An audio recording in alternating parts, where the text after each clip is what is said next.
Hello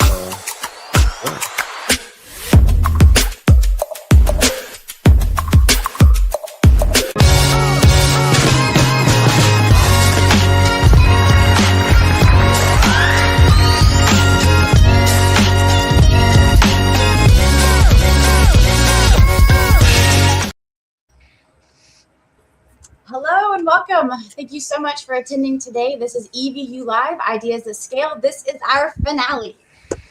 Today we're going to be talking about how leaders use their past as a blueprint for 2026.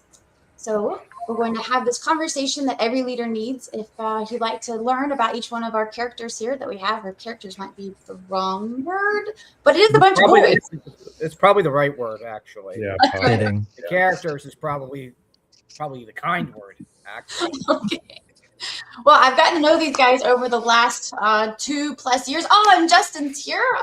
We have Ed here, Christopher Johnson, Jonathan, and Kenneth. I'm so glad that you guys were able to join us. We may have a couple that pop in, but we're excited that you guys are all here. Every founder, every executive, every creator lived an entire chapter this year. Moments that shaped you, patterns that challenged you, and breakthroughs that surprised you. And today is about turning that live experience into clarity for 2026. So let me tell you a little bit about each one of our characters here today. We have Devinder, an engineering leader transforming regulated product development. Professor PK, a serial entrepreneur, a professor, an investor, and a mathematician of growth. Jonathon Chambless, a founder of 𝗙𝗶𝘃𝗲 Labs, innovating inside AEE compliance and working with microplay technologies. Ed McAndrew has 34 years across startups, ERP, and business operations. Justin Oberman, the creative director who built a 7-figure agency from organic content. Kenneth Lang, a LinkedIn job search mentor and networking guide for you. And Christopher Johnson, the founder of 𝗂𝗵 Media, elevating virtual and hybrid events. Gentlemen, say hello. Hello. Good morning. Hello.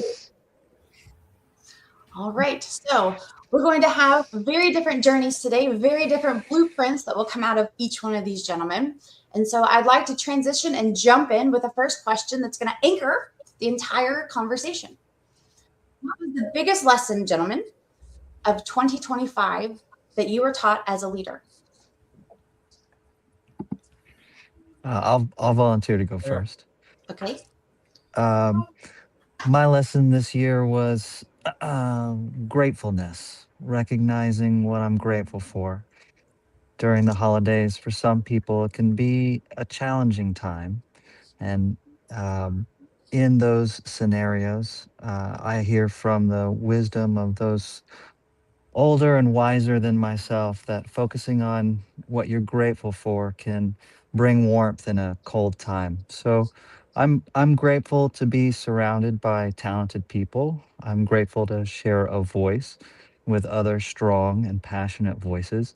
And I'm grateful to have the platform to share a message that I don't think many people want to hear, but I think it's important that I share it because it will affect people's lives.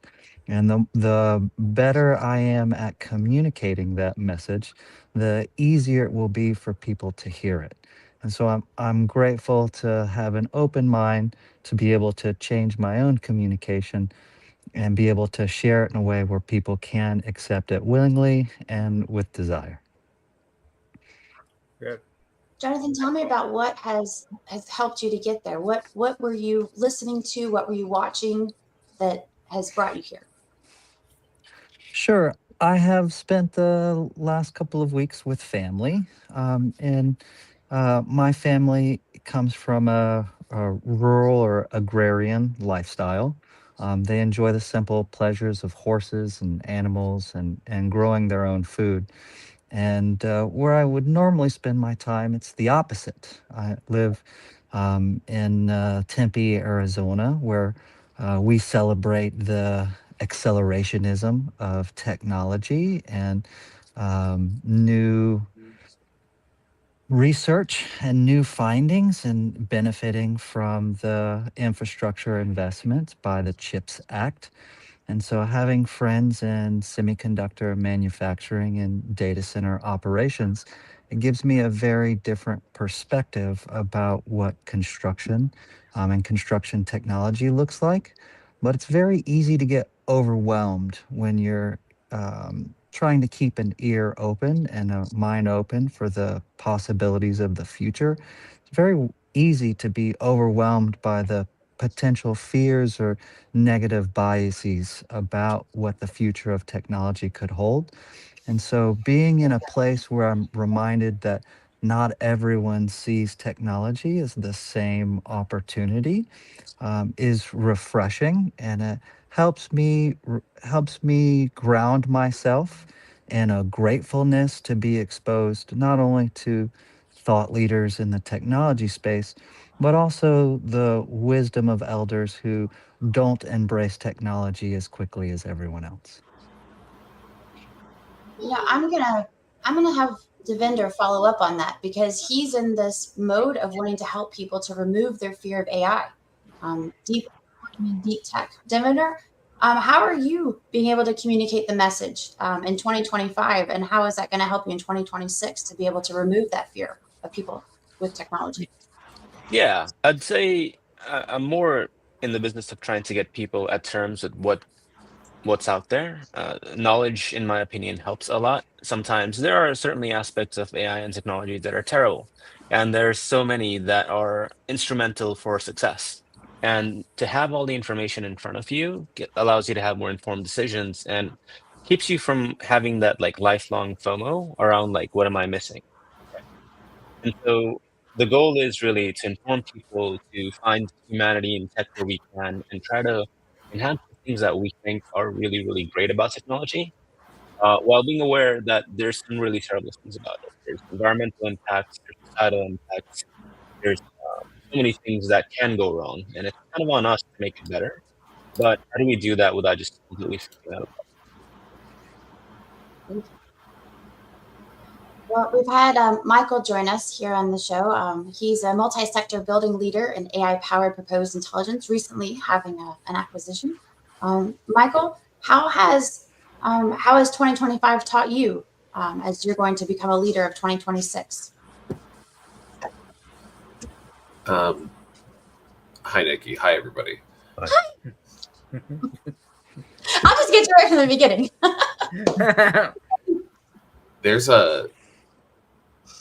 You can plan in advance for a lot of things to go right, and then only for the real experience to be something a lot different. And it reminds me of things that kind of Steve Jobs says and 𝗟𝗶𝘃𝗲 says, which is it's really the learning is in the work. And when Steve Jobs always talked about ideation, he said that the end product was never the same as where you thought you were going to go when you started. And that really it was the process of the work, doing the work, trying to implement the things, figuring out that certain things here or there didn't work and you had to change course. And I would say that the trial and error, the practice of doing and then learning through doing is really kind of, I don't know. I mean, 2025 there's a lot of trial and error for me as someone who really likes to is like a systems thinker and likes to implement systems. And so anyway, I think on that note, knowing that you just have to jump in and get it done. You have to move forward and then learn from the experience that you have in that, and then build from the things that you learn. So for 2026, it's really about putting the work in, do that A/B testing, do that, move things around in little ways to see what resonates. Experiment, fail, and then get back up. Don't be afraid to fail. Right. Which that's going to drive me to Justin. Justin, you have been experimenting with LinkedIn. How many times a day are you posting to be able to test the algorithm, to be able to draw on it? I think I'm posting 2 times a day. I mean, those tests are kind of humorous. They're not real tests. I just want to let people know. Like it's really impossible to test the algorithm. It's sort of the point, of it, because there's just too many variables if you think about it in a post. Anybody that tells you it's like, well, I posted this and I took the same exact post and I posted it again, or I changed my persona from male to female, all of that stuff, it doesn't really matter, because when you think about the amount of variables that go into a post, the time you post, when you post, the fact that LinkedIn only shows your first, actually even now, before it even shows it to any human beings, it reads your posts and it understands what you're saying and compresses it into different data points and then tries to match it, and then it shows it to people, and then who those people are, the different set variable each time. So it really is it's gambling. It's like a crapshoot. But then again, all marketing has always been nothing but a casino, as Rory Sutherland likes to put it. But I wanted to answer just really quickly your question about 2025, and especially in relation to the title of this, the past for the future, because as many of you might know, or my people who follow me might know, I'm a really huge fan of Marshall McLuhan. An interview with him a while back, where somebody asked him, a question, how he once made the comment that he felt like people were going into the future while looking at the rearview mirror. And to Marshall McLuhan's credit, he said, I've rethought that. And he goes, what I realize is that when you're driving, you don't look into the rearview mirror to see what you've passed. You actually look into the rearview mirror to see what's coming. And I was like, oh, that's really, really smart, right? Like, when you're driving, you look to see the car that's coming. And then he gives the example of like clothing and fashion. He's like, if you notice the trends that the teenagers, or he calls them costumes, are wearing now are usually what their grandparents wore for work. So it's like, if you ever want to like predict a fashion trend, it's just like find out what the teenagers' grandfathers used to wear for work, and like the hippies were all wearing dungarees and this, and and do that, and that's something that I've been thinking a lot of in 2025, with even when it comes to AI. And when you start thinking that way, you realize even AI is not new.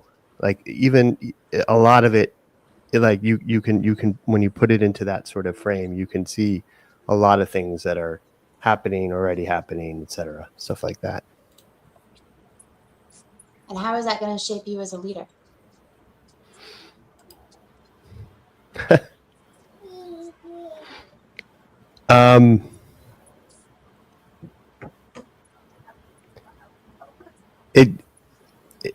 It doesn't necessarily allow me to predict the future, because again, that the variables are different. But I think in terms of just helping people calm down, and I think that's the point of a leader, is not necessarily to like lead people into battle, but to in a way be there for people, to make them feel a little bit less scared, a little bit less, my clients, all of those people who are realize today that they have no choice but to show up in their business. AI has forced reality on people, the need for reality, the need to be real, all of this stuff, and all the people who didn't want to show up before now have to show up.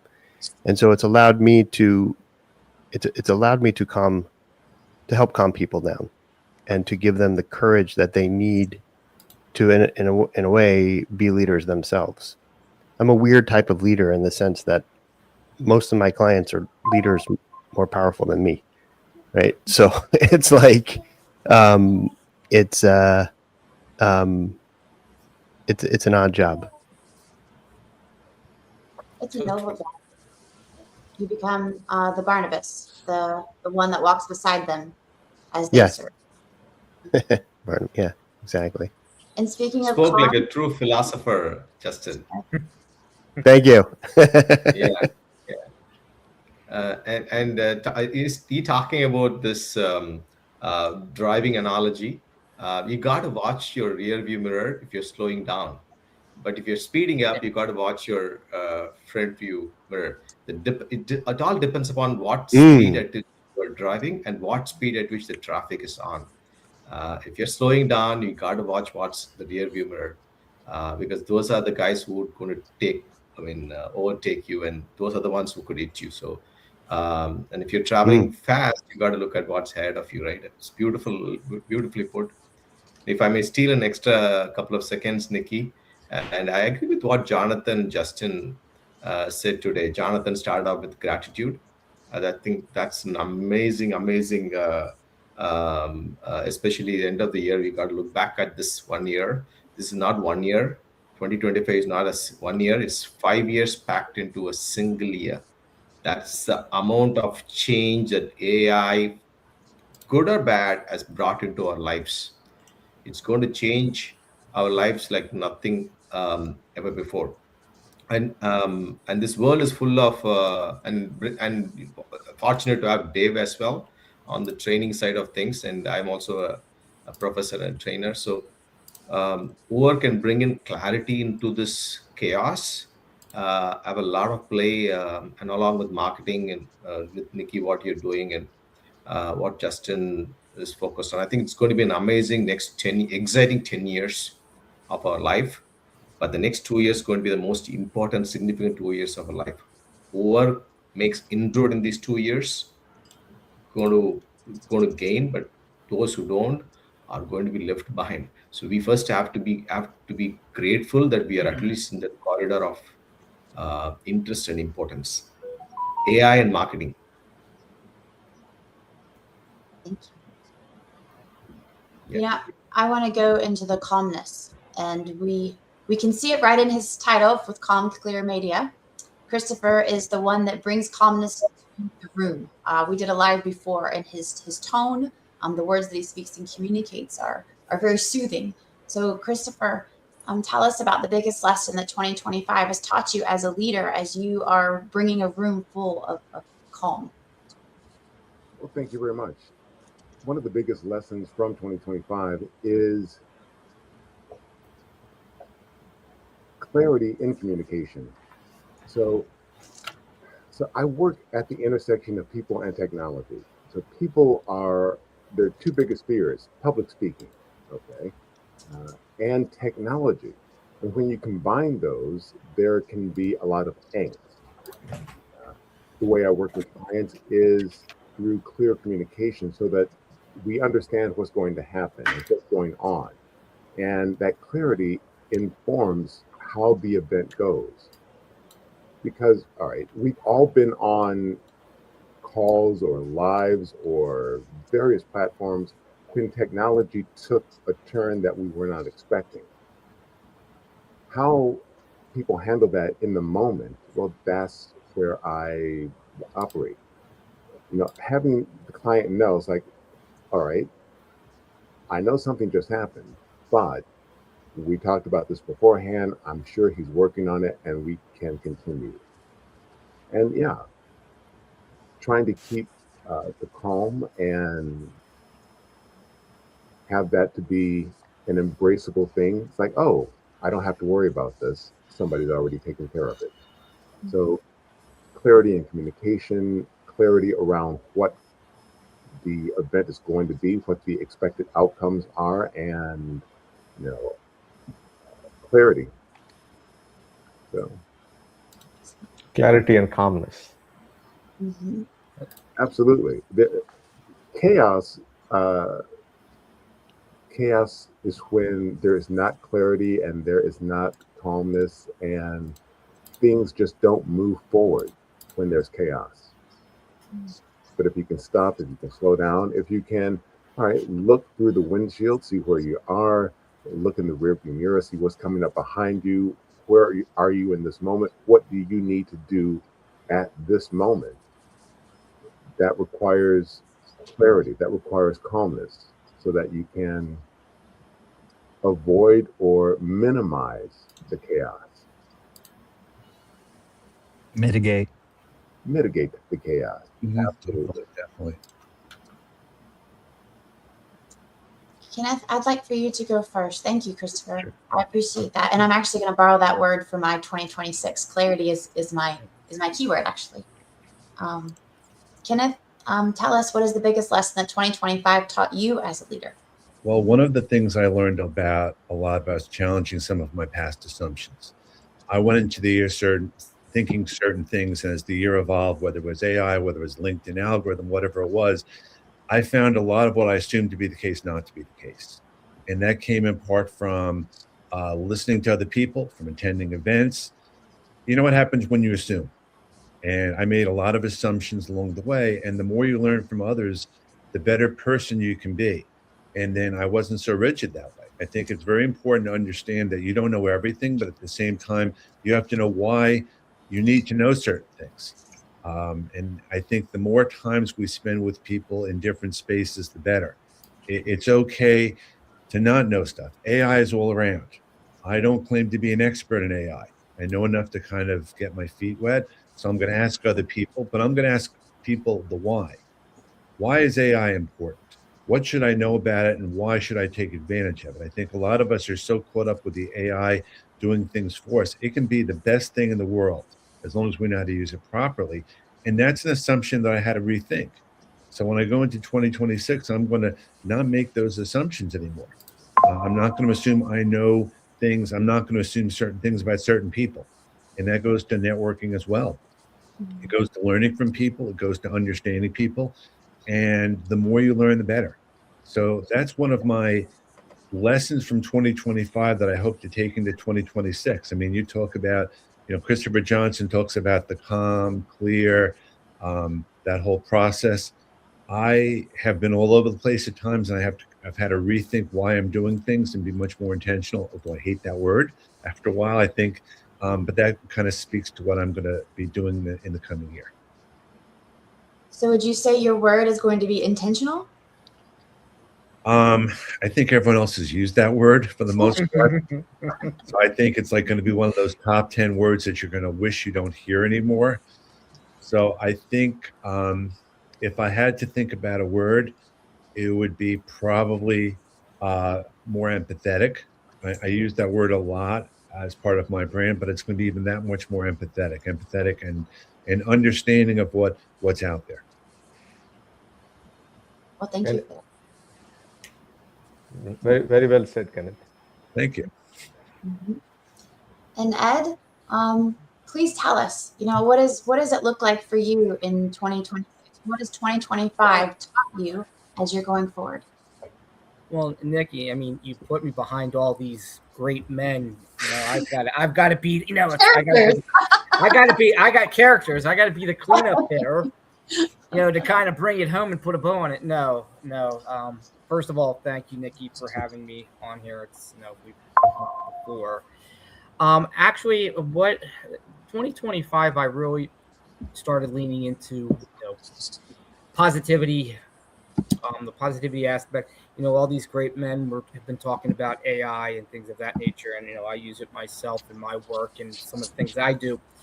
But what I really try to lean into and will continue to is the whole positivity, playing the hand dealt, is kind of my philosophy. I think right now we are in a very dark time, if you will, with regards to human people just kind of connecting.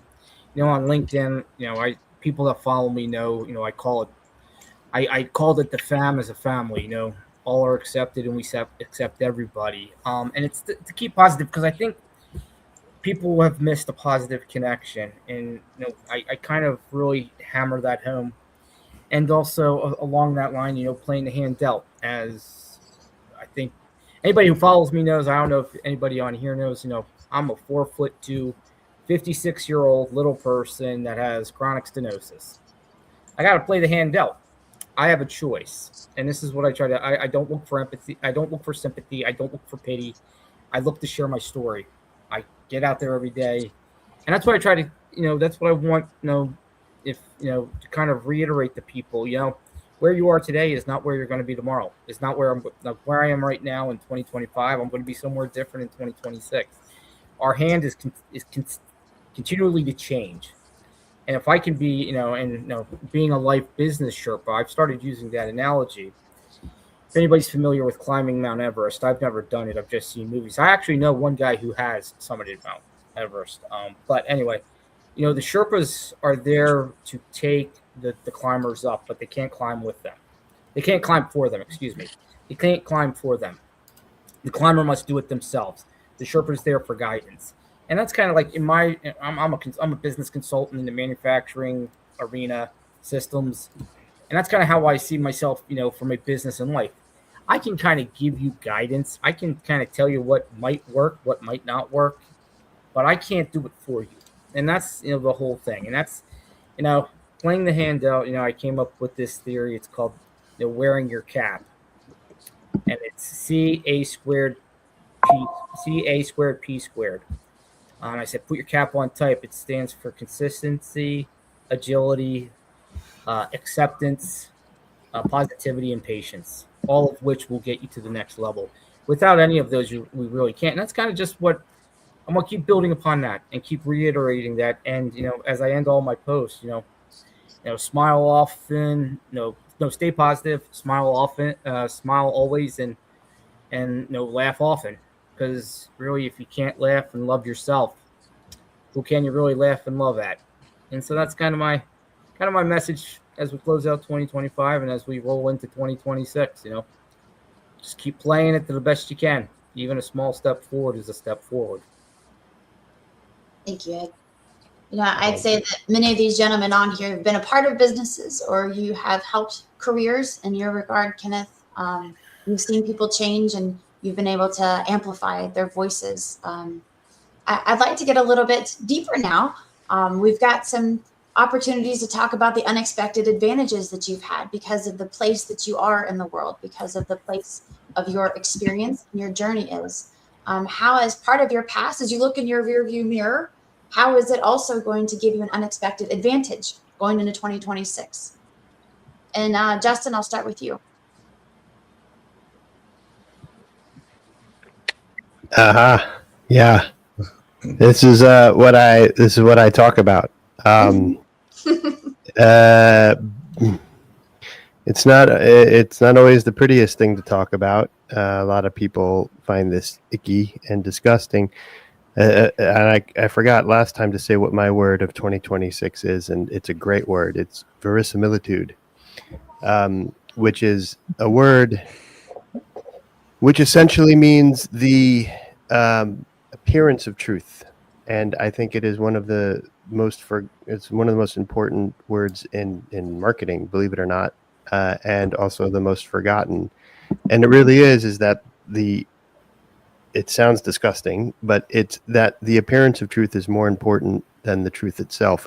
But that doesn't mean to lie. It means that when you do talk about something that's true and whatever, don't forget the verisimilitude part of it. Meaning, if you're sending a very, very important letter to somebody that could change their life in a direct mail, and you say, personal, right? Don't begin the letter with "Dear Resident," okay?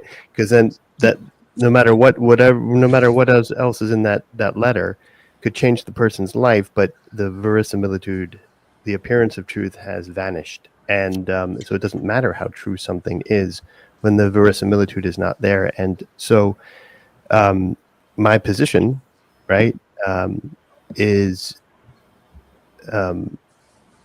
in a favorable position going forward into 2026, because what I teach is what I truly believe is more important now than ever is the importance and the power of showmanship in what you do online. and that your goal should be, and again, this is a Nikki word, your goal should be to become famous. If you can, celebrity famous. If you can't, then strategic fame.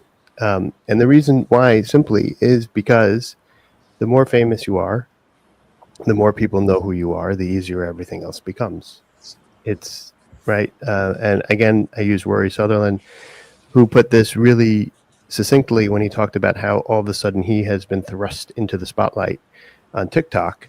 And, you know, he goes to point out, he's like, it's not like I just went viral on TikTok. He's the vice chairman of 𝗚𝗚𝗃𝗲. He's written a book already. He's already become strategically famous within his niche or whatever. And he just happens to be talking about this cool behavioral economic stuff. And, you know, his analogy is that marketing is like a casino. He says all marketing is probabilistic. Anybody who tells you that they understand marketing is lying to you. He says marketing is like a casino where you, except it's a casino with the best odds, because you're allowed to count the cards, you're allowed to see the dealer's hands, you're allowed all sorts of things that you normally wouldn't be allowed in a casino when gambling. He goes, but most importantly, the more famous you are, the higher the chance you have of getting lucky. And what I think people need to understand is you don't necessarily know how that's going to play out, or what the prize is going to be, or even what the game is going to be. You just know that the more well-known you are, doors begin to open. You begin to meet more interesting, more important, more influential people who want to pick your brain because of the halo effect. Simply, again, because of that. You could be the stupidest person in the world. Doesn't matter. People will want to get to know you because you're well known, and it's a bandwagon effect. And, you know, and are there going to be people who are going to use that negatively? 100%. But you can also use that positively, and that's what I'm trying to tell people. And one of my favorite examples of this is like P.T. Barnum, right? And P.T. Barnum had a rule. But a lot of people don't know that P.T. Barnum was a very religious person, very ethical and moral person, just liked entertaining people. And he had a little bit of a New York or Connecticut, New York humor, you know, sarcasm and humbuggery and trickery. But his rule, and he wrote a whole book about humbugs, and his general rule was this. It's okay to humbug people. It's okay to trick people into getting attention for whatever it is that you're selling, provided that your service or your product is better than the humbug, more valuable than the humbug, right? Because then people don't care. People generally don't care. And when I remember reading that, I'm like, oh yeah, that's what advertising is. When you think about it, all advertising and marketing is, we spend a lot of time trying to make our advertising and marketing not look like advertising and marketing. But the best advertising and marketing is not afraid to say, hey, no, I'm advertising and marketing. But you don't care because it's so entertaining. And so that is when you do that and you leverage that and you build a brand that way, not by strategically building a brand, but by just becoming famous. You are able to survive almost anything, right? And I'll just leave off with this, which is that this is why the AI stuff doesn't scare me, is precisely because of this. And I give this example to my students all the time. If Gary Vaynerchuk were to, Gary Vaynerchuk's entire kind of personal brand, believe it or not, is based around gratitude. Right? He gives it in a very like harsh New York stoic way, like you're gonna die, you know, type of way. But it's all about gratitude.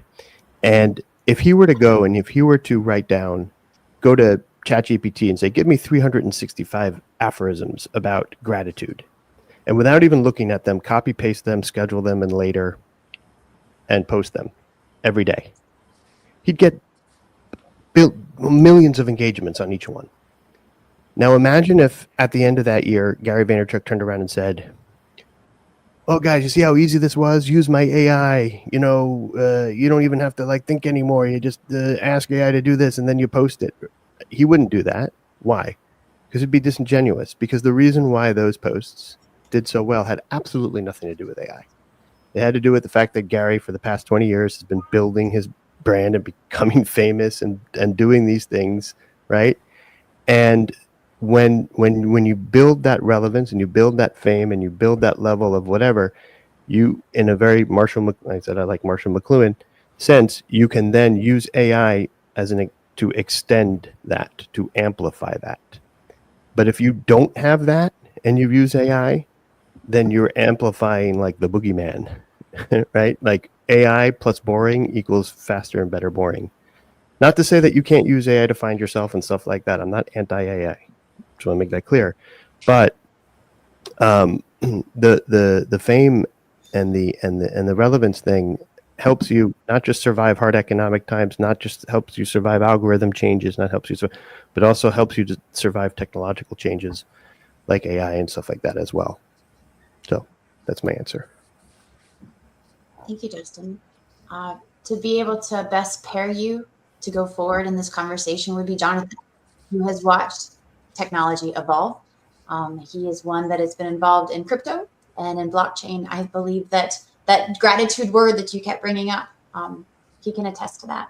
So Jonathon, how would you talk about the advantages that you have from this past year, the experiences that you have with Elevator Labs and micropay technologies and the different traveling that you've gone to help startups? Tell us about that and how you have an advantage of your blueprint for 2026. Sure. And I'd start by saying that I personally appreciated from watching Justin's work. A few weeks ago, I really felt like I had hit a personal, call it marketing rut, and I couldn't recognize how to distinguish my voice in a crowd of other, very loud, attention-seeking voices. And there was a small graphic explaining a novel lesson about mismatched socks. And it personally pulled me right out of that rut. So I can definitely attribute and validate his work. There are really two messages that I keep finding myself going back to, specifically with trying to communicate clarity in a rural or agrarian location or culture. The first one is the tractor, right? I don't think many people recognize that prior to the adoption in the U.S. of the tractor, close to 90% of the workforce was in growing our food and manufacturing our food. I say manufacturing, but really just the manual labor it takes to put food on the table. And after the adoption of the tractor, that dropped to almost less than 10%, I believe it now. Don't quote me on the numbers, but that's a major shift. And when you think about the fear that people derive from technology, right? That fear comes from a very real place, and a recognition of the lessons learned in the past that maybe we don't have a lot of clarity on, but we do know something about it, right? There's evidence all around us about our past that I think very wise people do pick up on, even if they don't see the full formula of that calculus. The second message that I tend to gravitate towards is sharecropping, right? After the Civil War, we moved to a sharecropping model to get away from slavery. And in the sharecropping model, what we found in hindsight is that most farms, not all farms, but most farms that employed the sharecropping model actually indentured the people who worked on those farms, and ultimately prevented them from being able to ever build the wealth or be able to leave that farm because they were so indentured to the process and the tools that were so expensive. And so I look at what a digital tractor looks like in the future and what a digital sharecropping model. And you look at some of the most prosperous technology companies in the space now, and they are maybe the ultimate sharecropper farm owners, and that they have truly figured out how to monetize and grow the value of people's data. But I don't think I'm seeing the monetization of people's personal and private data to their own benefit, for their own ability to generate wealth. And so my message about the digital sharecropping is really just being informed, right? You can't necessarily change how we grow things that quickly, or how we monetize. Maybe I will make a difference with micropay technologies and how we monetize and enforce our information property rights. But at the end of the day, no one wants to have their walls collapsed in on them. No one wants to be told that everything they understand about their reality is false and that their world is coming to an end. So I think it's just a recognition of maybe truths from the past that can inform the future. And if you look at wearable devices, I was talking to a very talented attorney yesterday about wearable devices, and he's big on sovereign health data and how that's going to change in the future. I think the more we understand about the map of our data, right? What data we're producing on a regular basis, and how that data is being monetized, whether we're knowledgeable or involved in the process or not, it gives you a first step. And once you recognize that you have a map of your data, then you can maybe move to somewhere different than where you are now. But if you don't have a map, you're just traveling blindly.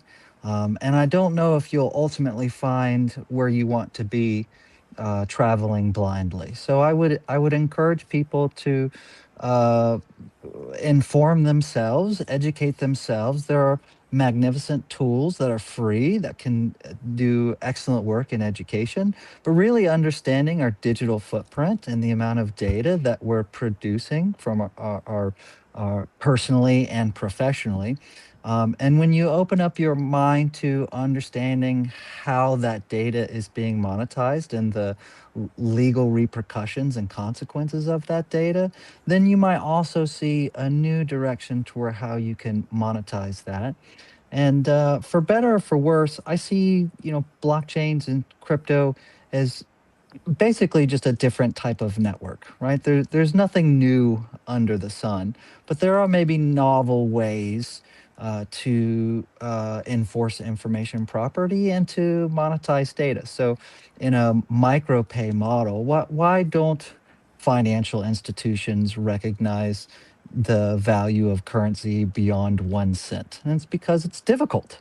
Right? It's difficult from an accounting standpoint to deal with the value of a currency less than 1 cent. And so with micropay technologies, we wanted to explore and educate on how you could use micropayments in the enforcement of your data to monetize in a way and to automate in a way that is novel and new, and maybe allows for a new generational wealth building model that didn't really exist in the past. And really, I want to say thank you, Nikki. You've been a huge advocate of our work, both my AEC, Architectural Engineering and Construction Lab at Elevator Labs, and with micropay in a time where most people see the volatility of crypto and really real estate development, and recognize that there are people who do want to help, right? There are people who do want to help others succeed and build that generational wealth,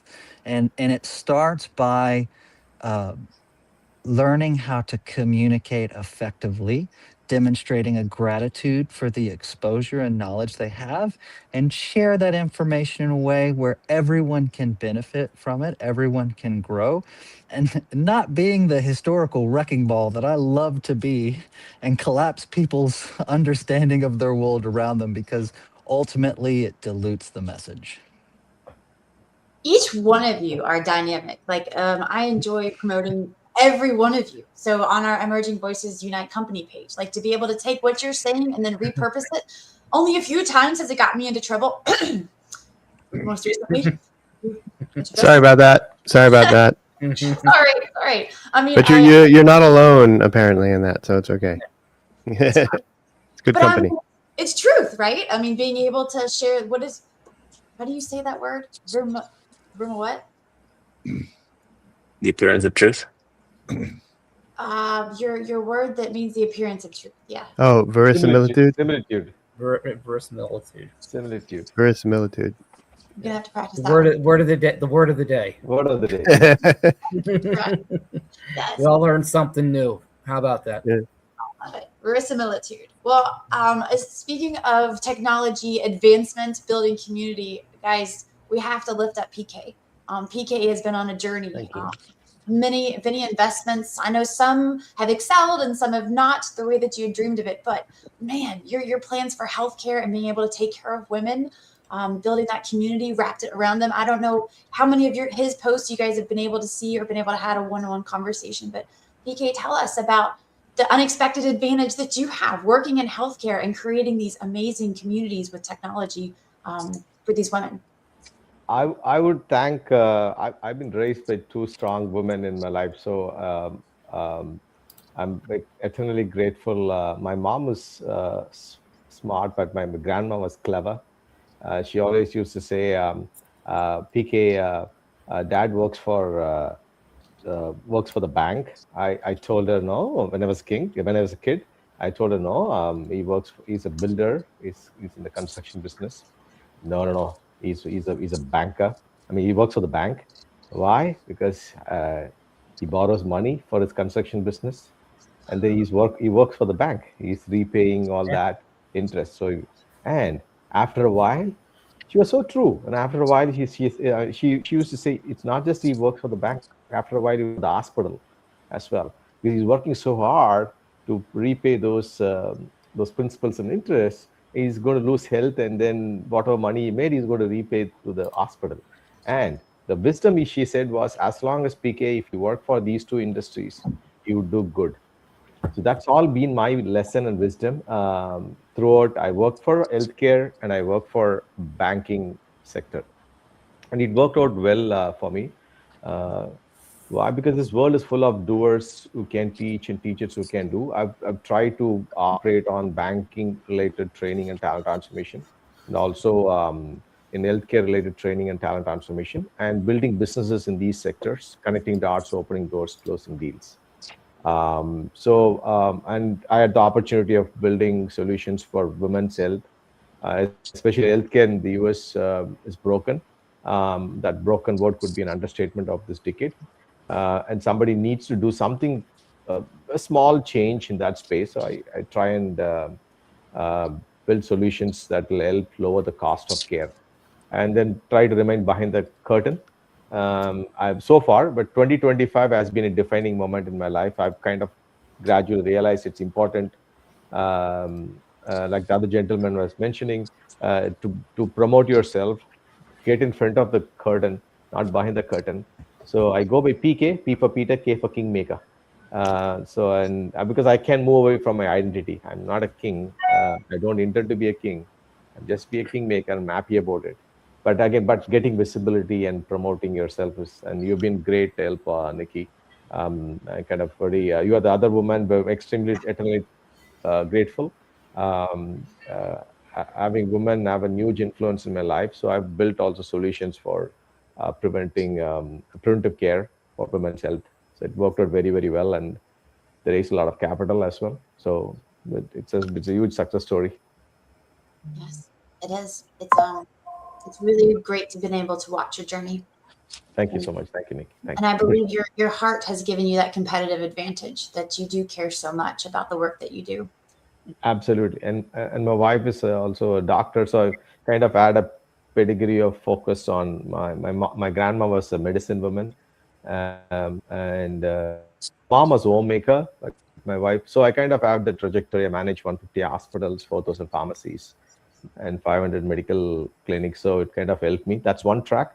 But healthcare takes a lot of time before you can make any money out of it. And the gestation period is pretty long. So I parallelly have banking, which gives you faster velocity and margin, value, volume, and velocity of.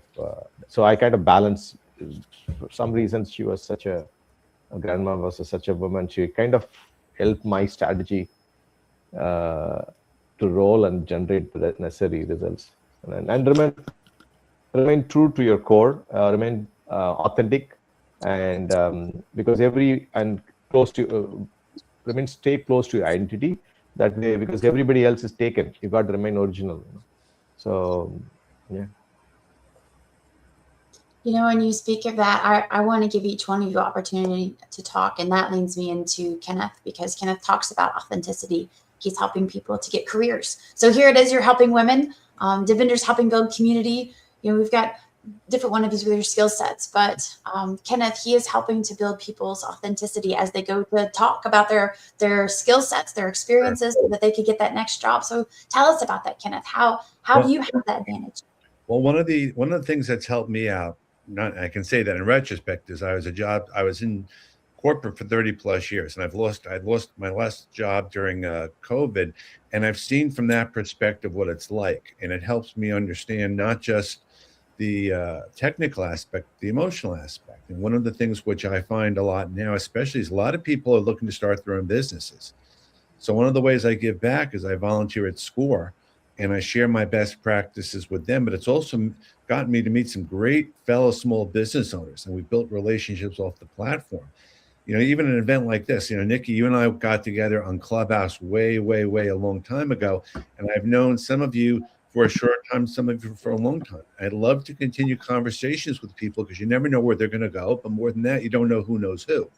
We all have the ability to make changes. We don't have to wait for an entity to change and then go along with it. We all have the ability to find our niche, and maybe that niche is all of us together building something special. The challenge with AI, I love AI because it gets me thinking about things which I might not have thought about before. And I'm old enough to remember a world before the internet. And back then, things were a lot different. There was no way to check things out online or anything. So again, in my case also, it's about working with people of all different ages. People that are just starting out have the same challenges that people that have been around for a while. It's just the experience that's different. So it's up to us to mentor each other and to mentor people that we see and share our best practices, but keep learning from them. I'm a lifelong learner, and I know it's a catchphrase, but it's true. I will never stop learning, because the day you stop learning is the day you're not around anymore. So thanks for the opportunity, Nikki. Sure. Another lifelong learner that I would love to speak is Michael. So Michael has had a very fast career, very fast founder experience. Recently, selling his company, we had a huge announcement. It's quite exciting. And the whole what's next, I'm curious about, Michael, as you're thinking about what you had happen, all the lessons that you learned in the last year. What does next year look like for you? Thank you, Nikki. Yeah, it's 2025. I think Professor PK was saying this in particular, is like 6 years baked into 1 year. Like every month is like essentially a different year with new experiences and then new technologies, and things are just changing so fast. And I just remember the beginning of the year and my mental state and where I'm at now. And yeah, so for background, my background is all over the place. I worked in government for a long time. I did a lot of different things in government, and I did a bunch of different things in the private sector. And this past year, I started my own business, and went through a lot of trial and error through that, a lot of learning, a lot of growth. I think the biggest thing I learned in 2025 was the power of networks.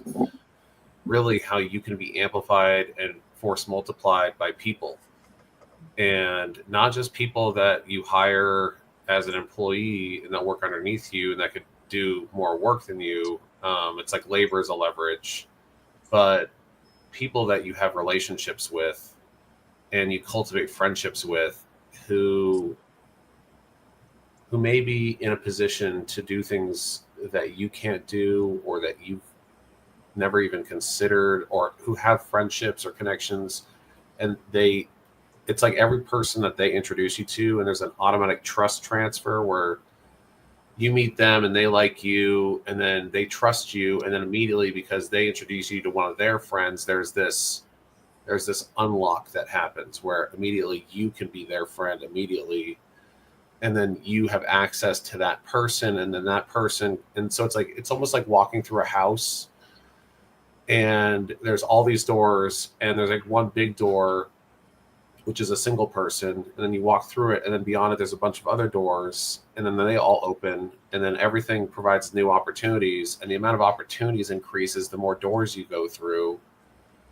And so I would say that with networks, it's truly so being able to figure out how to leverage your knowledge and then also the network at the same time is something that has really sort of been something that has been a major turning point in 2025 for me. So in 2026, I hope to maintain relationships, cultivate relationships, and then look for alignment in a way that allows me to thrive, allows my objectives to be met, and for all of us to grow together.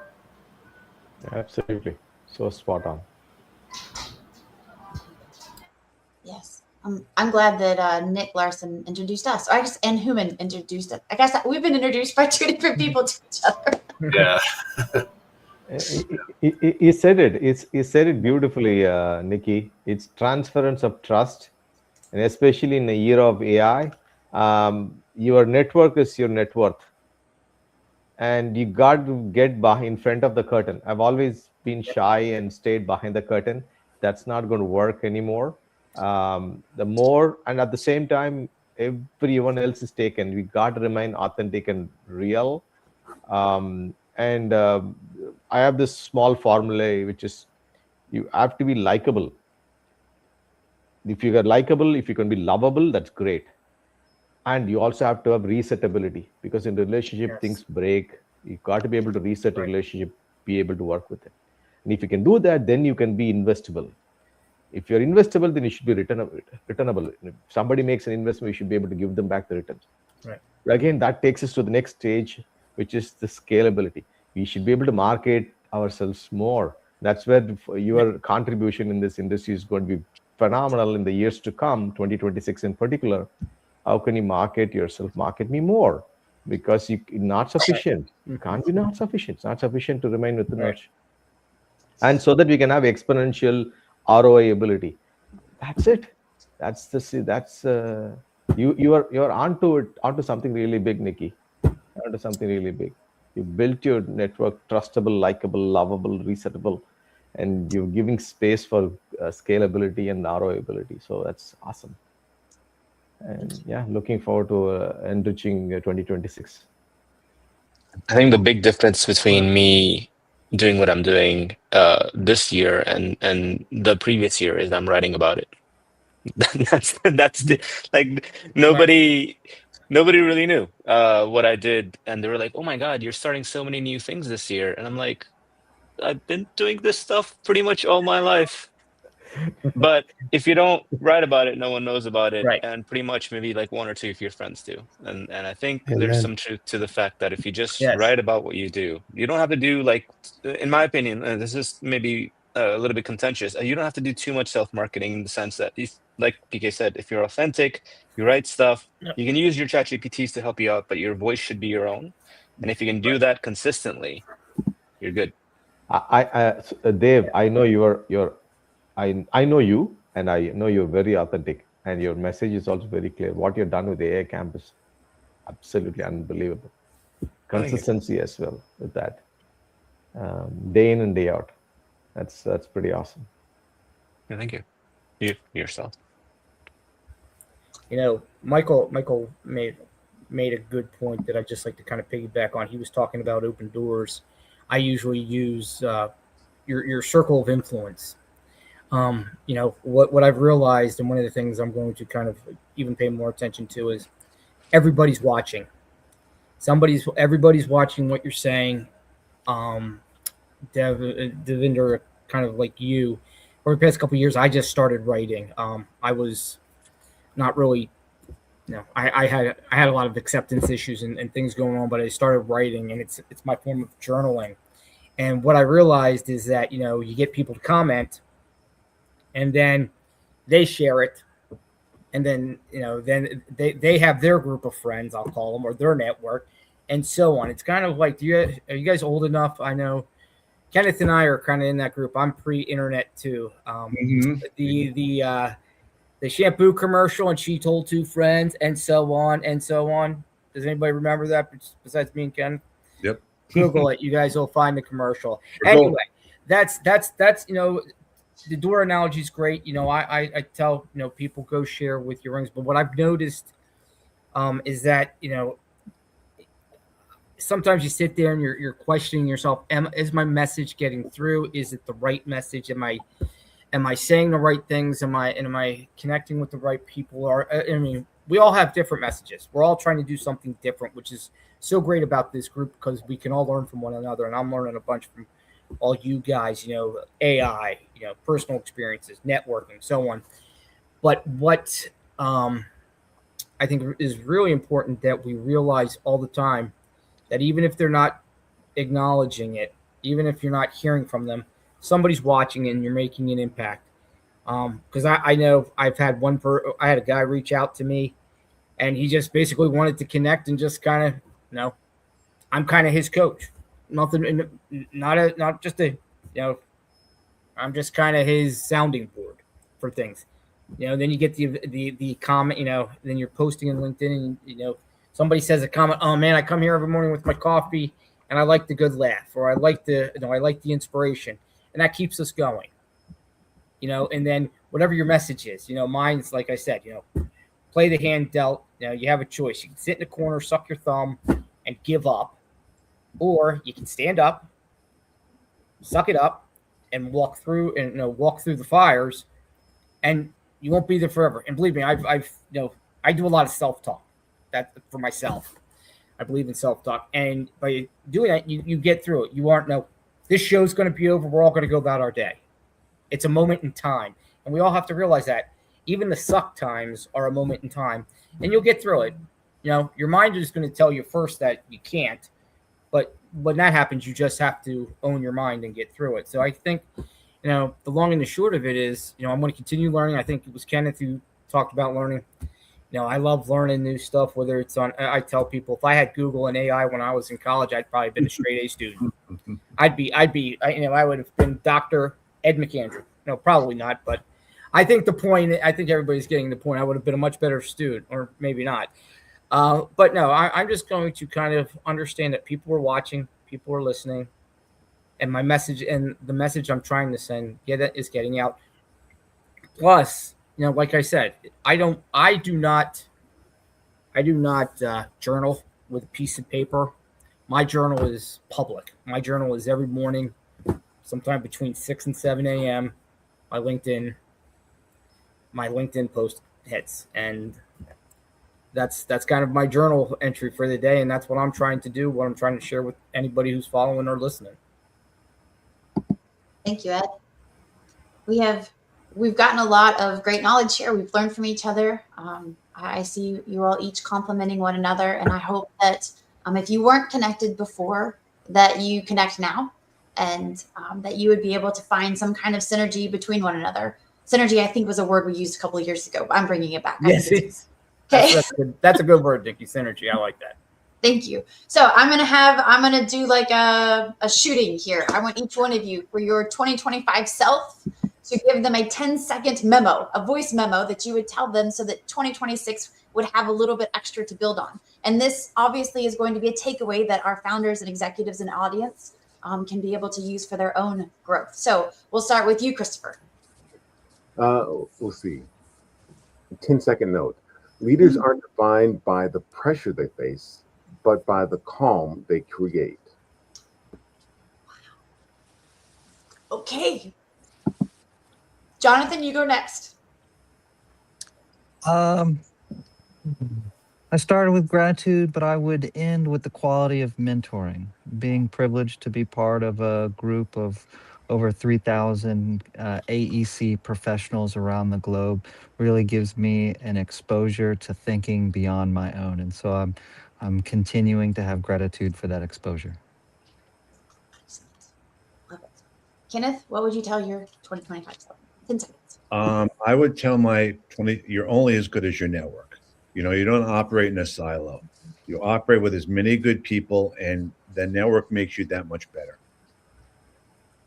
Love it. Great advice. PK, how about you? My message is luck is preparation meeting opportunity. Because whatever it was that got us where we are here today is no longer sufficient to keep us here. And needless to say, to take us to the next level. So we got to get lucky, but so for that we need to be prepared. And this will be 2026 is going to be an excellent year for everyone.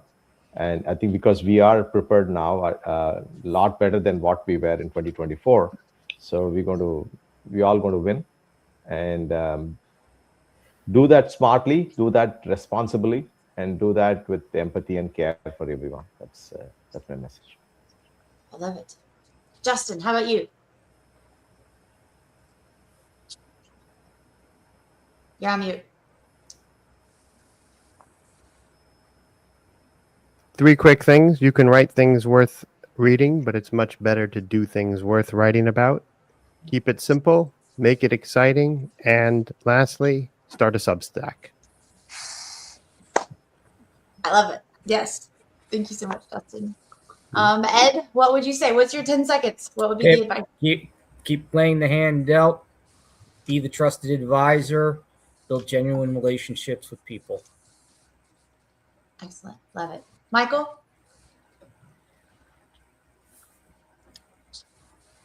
You're on mute. On mute. I would say in 2 seconds that the word is persevere. Yes. Yep. Nevertheless, persevere with joy was my handle on Instagram. I love it, Michael. Devinder. I think you shouldn't be afraid to pivot into doing something new if you find out that you're good at it, even though you started out doing something else. So concretely, what you think you're good at might not be the thing that everyone wants from you. And if you're having fun doing it, just try it. Thank you. Thank you. Guys, I appreciate the wisdom that you brought today. Sometimes you talked about things that people had to double think about. You definitely brought some good insights to the table. I look forward to being able to further this conversation in 2026. For those of you that joined, thank you so much for coming. I would suggest follow these guys, subscribe to their channels, find out what they're all about. And I will see you in 2026 as we start our new season of EVU Live with Ideas That Scale. Say goodbye, everybody. Awesome. Bye, everybody. Bye. Thank you, Nikki. Bye. Thank you, Nikki. Thank nice you, Nikki. meeting all Thank you guys. It was great seeing you today. Nice job.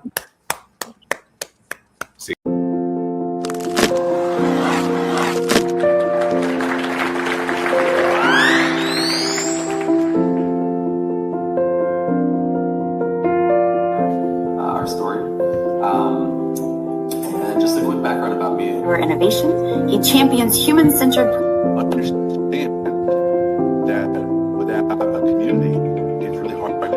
See, when you play the hand dealt like that, you end up finding your people.